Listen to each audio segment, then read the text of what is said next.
Hello. My name is Erwin Thomas Wilson, and today the topic that I have taken to discuss is interim orders.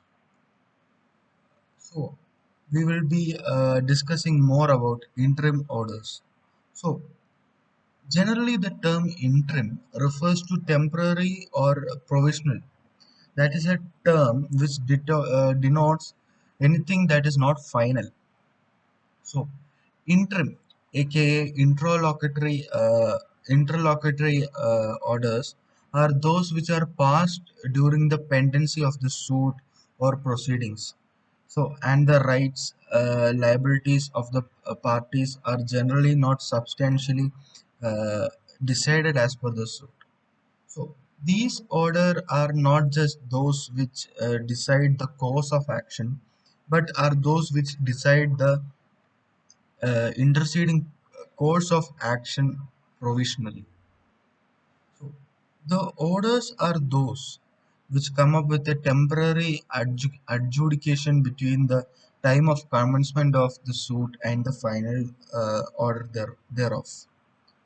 So, for example, if the suit relates to a demolition of a building, and then an interim order is maybe passed to stop the demolition until the final order relating to the property is passed. The interim order can has its validity. So now we will see the inherent powers of the court regarding interim orders. So court's inherent power may be described over an intricate analysis of Section 151 of CPC, that is Civil Procedure Code 1908. So, where the two considerations laid down are exercise of powers are to meet ends of justice and to prevent abuse of process.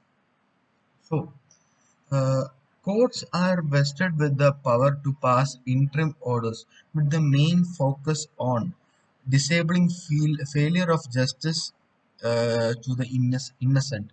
So there is no superior role or procedure that enables any organ to be able to override the provisions of Section 159 of the CPC. And this showcases the interest of the Supreme Court in upholding its justice. So, the court is invested with such powers relating to interim passing of orders owing to the necessity of being just and for convenience. So, on a generalized view, the court may also exercise the power of granting interim orders by uh, way of the inherent powers uh, granted to prevent any abuse by the court process. So now we will see in where is interim order provisions are mentioned in the legal system of India. So court payment, security of costs, commissions, judgment preceded by arrest, attachment before a judgment, injunction, interlocutory orders, receiver. These all are interim order provisions in our legal system in India. So now we are looking into a particular type of interim order that is called injunction. So the uh, provisions which deals with injunctions are section 36 to 42 of the Special Relief Act 1963, and also section 94C and 94E of the CPC, that is Civil Procedure Code for Civil Procedure 1908, and Order 39 of the Code of Civil Procedure. So now what does Special Relief Act uh, specifically mention about injunction? So through the lens of section 37, the types of injunction in existence are temporary, which can be invoked till a time is specified or until court passes further orders at any stage of the suit, which is further regulated by CPC. And there is perpetual or permanent, where the defendant is enjoined from a right assertion or act commission which is against the plaintiff, and rights of the plaintiff which can be understood after due consideration to the facts of the case. So, any interlocutory injunction or temporary injunction requires the resolve of three tests laid out. So, the test that is done by the court is that prima facie case represented the case presented by plaintiff, balance of convenience favored or on a par with the plaintiff, and also if such a prayer for an injunction is not granted, the plaintiff will face the serious and terrible injury. So it is a known and age-old dispute fact that precedents generally do not lay down a similar thought and can be changed according to facts and circumstances of the case. So, but there is a particular case, Dalpat Kumar versus Prahalad Singh, where the Honorable Supreme Court laid down that serious dispute in question, and the dispute must be in such a way that the probability of relief is based on the facts presented before the court. So, the next one is court must interfere and grant his legal right. Then the next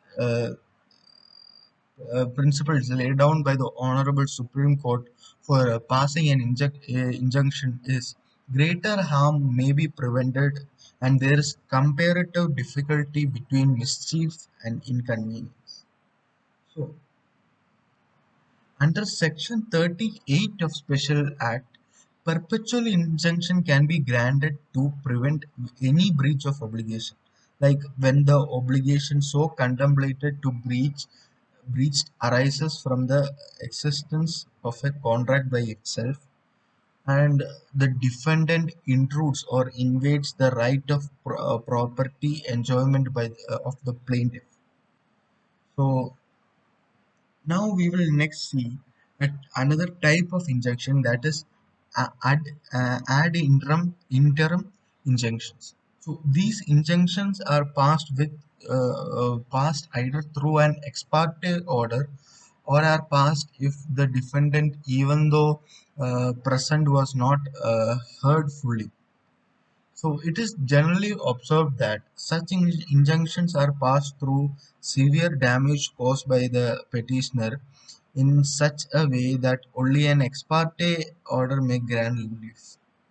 And next one is notice of the act in dispute is noticed by the court. Uh, Next one is petitioner must obey the principle of the uberemi fidi. And next one is order is a temporary nature. So the primary status of an injunction is generally considered to be of a status quo. That is, a preservation of the matter in status quo is the primary reason to pass an order for an injunction.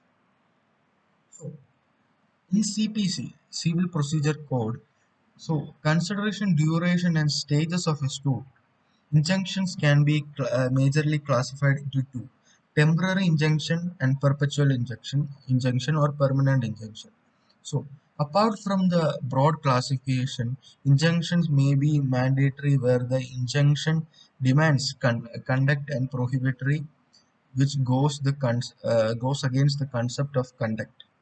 So, under the Civil Procedure Code 1908, Section 94C provides for grant of an injunction of a temporary nature, and Section 151 that there is no limit or bar to grant injunctions for compliance of any order. So now let's see what is the difference between stay and injunction. So the stay includes a situation or occurrence of an event when a judge stops the proceedings temporarily or suspension of judicial proceedings. So injunctions on the other hand refers to the restraint or prevention of a person from any action. So stay order is made to a court, and that court and requires that court to which it's made gets the communication, while injunction is used to a party and comes into effect immediately after it is used. So guys, this is all about interim orders and about injunction. So feel free to comment about the topic and share your views. Thank you guys.